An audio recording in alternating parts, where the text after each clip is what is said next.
వైసీపీకి ప్రజలు బుద్ధి చెప్పినా వారి తీరులో మార్పు రాలేదని మంత్రి వాసంశెట్టి సుభాష్ అన్నారు. అనంతపురం, కర్నూలు జిల్లాల్లో ఆయన పర్యటించారు. కర్నూలు జిల్లా లక్కసాగరం వద్ద హంద్రీనీవా జలాలను 77 చెరువులకు అందించే కార్యక్రమంలో పాల్గొన్నారు. అంతకుముందు అనంతపురం జిల్లా కసాపురం శ్రీ నెట్టికంటి ఆంజనేయ స్వామిని సుభాష్ దర్శించుకున్నారు. 175 అని 11 సీట్లతో ఒక్కబోర్లో పడ్డారు. దీనికి ప్రధాన కారణం అహంకారం, అహంభావం. మరి అహంకారంతోనే చాలా మాటలు మాట్లాడారు.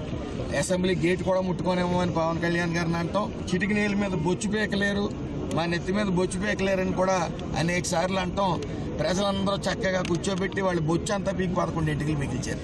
వాళ్ళకి ప్రజలే బుద్ధి చెప్పారు ఆల్రెడీ. వాళ్ళకి ఇంకా పూర్తిగా ఆ కల్తీ మందు తాగుతూనే గడుపుతున్నారు. కాబట్టి ఈ మంచి ప్రభుత్వంలో వచ్చిన మందు తాగి వాళ్ళు స్పృహలోకి రావాలని, అలాగే యోగా డైలీ వాళ్ళు చేయాలని, వాళ్ళ మానసిక స్థితి మెరుగుపడాలని మనస్ఫూర్తిగా కోరుకుంటూ